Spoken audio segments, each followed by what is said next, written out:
Hi all, welcome back. ഇന്ന് നമ്മൾ കാണിക്കുന്നത് നിങ്ങൾക്ക് പാർട്ടി സ്പെഷ്യലായിട്ടുണ്ടെങ്കിൽ വീട്ടിൽ വിരുന്നാർ വരുന്ന സമയത്ത് നമുക്ക് സ്പെഷ്യലായിട്ട് എന്തെങ്കിലും ഉണ്ടാക്കണം തോന്നിക്കഴിഞ്ഞാൽ നിങ്ങൾക്ക് തീർച്ചയായിട്ടും ട്രൈ ചെയ്യാൻ പറ്റുന്ന ഒരു അടിപൊളി ടേസ്റ്റി ആയിട്ടുള്ള ചിക്കൻ മയോണൈസ് കറിയാണ് ഇന്ന് നിങ്ങൾക്ക് റെസിപ്പിയായി കാണിക്കുന്നത് കേട്ടോ. ഇതിൻ്റെ കൂടെ സൂപ്പർ കോമ്പിനേഷനാണ് ഭട്ടൂര. നല്ല ക്രീമി ആയിട്ടുള്ള കറിയാണ് കേട്ടോ. അപ്പോൾ എല്ലാവരും ഉണ്ടാക്കി നോക്കുക, എന്നിട്ട് നിങ്ങൾ എന്തായാലും ഫീഡ്ബാക്ക് പറയണം കേട്ടോ. നമുക്ക് ഉണ്ടാക്കാൻ തുടങ്ങാം. ഇതിന് വേണ്ടിയിട്ട് ഞാനൊരു 3-4 പച്ചമുളകും വെളുത്തുള്ളിയും ഇഞ്ചി എടുത്തിട്ടുണ്ട്. നല്ലോണം ചതച്ചെടുത്തിട്ട് വരാം. വേറൊരു പാത്രത്തിലോട്ട് ഓയിൽ ഒഴിക്കാം. ഇതിൽ വെളിച്ചെണ്ണ യൂസ് ചെയ്യേണ്ട കേട്ടോ. കുറച്ച് കറിവേപ്പില ചേർത്ത് ഒന്ന് മൂപ്പിച്ച് കൊടുക്കാം. പിന്നെ ഇതിലേക്കൊരു 1.5 കപ്പോളം ഉള്ളി ചേർത്തെടുത്തിട്ടുണ്ട്. ചെറുതായിട്ട് മുറിക്കണം കേട്ടോ. പിന്നെ ഇത് ഇഞ്ചി വെളുത്തുള്ളി ചതച്ചത് ചേർത്ത് കൊടുത്തു.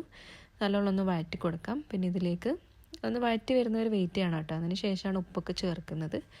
ഇതിലേക്ക് കുറച്ച് ഉപ്പ്, പിന്നെ കുരുമുളകിൻ്റെ പൊടി, കുറച്ച് സോയാ സോസ് ചേർക്കണം, പിന്നെ ഗരം മസാലയും.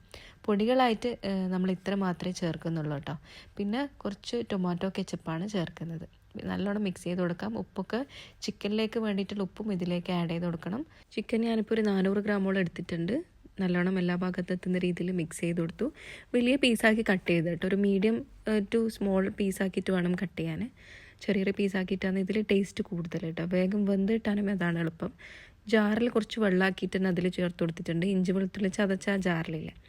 ഇനി ഇത് നമുക്ക് വേവിക്കാൻ വെക്കാം. ഇതിൽ തന്നെ കുറച്ച് വെള്ളമൊക്കെ പുറത്തിറങ്ങി വരും കേട്ടോ. അപ്പോൾ നമുക്ക് എക്സ്ട്രാ കൂടുതൽ വെള്ളം ചേർക്കേണ്ട ഒരു ആവശ്യമില്ല. ഇനി ലാസ്റ്റ് മല്ലിയില കൂടി തൂക്കി കൊടുക്കുക.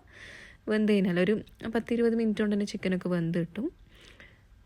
മല്ലിയില തൂക്കിക്കഴിഞ്ഞാൽ മിക്സ് ചെയ്തിട്ട് തീ ഓഫ് ചെയ്ത് കൊടുക്കാം. ഇനി ഇതിൽ ആഡ് ചെയ്യേണ്ടതാണ് മയോണൈസ്. ഇപ്പം അല്ല ചേർക്കേണ്ടത്.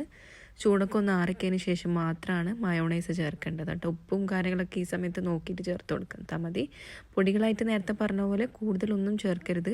അതിൽ കാണിച്ച ആ പൊടികൾ മാത്രം ചേർത്താൽ മതി കേട്ടോ. എന്തെങ്കിലും ഡൗട്ട് ഉണ്ടെന്നുണ്ടെങ്കിൽ ഡിസ്ക്രിപ്ഷനിൽ ഞാൻ പൊടികളൊക്കെ എന്തൊക്കെ ചേർത്തെന്ന് കൊടുത്തേക്കാം. ചൂടൊക്കെ നല്ലോണം ആറിയതിന് ശേഷം മാത്രമേ മയോണൈസ് ചേർക്കാൻ പാടുള്ളൂ.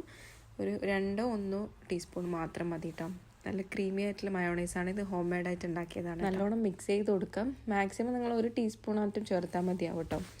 അപ്പം നല്ലോണം മിക്സ് ചെയ്ത് കൊടുത്തു കഴിഞ്ഞാൽ ചിക്കൻ മയോണൈസ് കറി റെഡി ആയിട്ടുണ്ട്. നല്ല ക്രീമി ആയിട്ടുള്ള കളറാണ് കേട്ടോ മിക്സ് ചെയ്ത് കഴിഞ്ഞാൽ ലാസ്റ്റ് കിട്ടുക. അപ്പോൾ ഇത് ഞാൻ നേരത്തെ പറഞ്ഞ പോലെ ചപ്പാത്തി, ഭട്ടൂര അങ്ങനെയൊക്കെ നല്ല ബെസ്റ്റ് കോമ്പിനേഷനാണ്. നിങ്ങൾക്ക് പാർട്ടി സ്പെഷ്യലായിട്ട് ഉണ്ടാക്കാം, അല്ലെങ്കിൽ ചിക്കൻ കറിയിൽ കുറച്ച് സ്പെഷ്യലായിട്ട് ഉണ്ടാക്കണമെന്ന് തോന്നിക്കഴിഞ്ഞാലും ഈ ഒരു റെസിപ്പി നിങ്ങൾ ഫോളോ ചെയ്തോളൂ കേട്ടോ.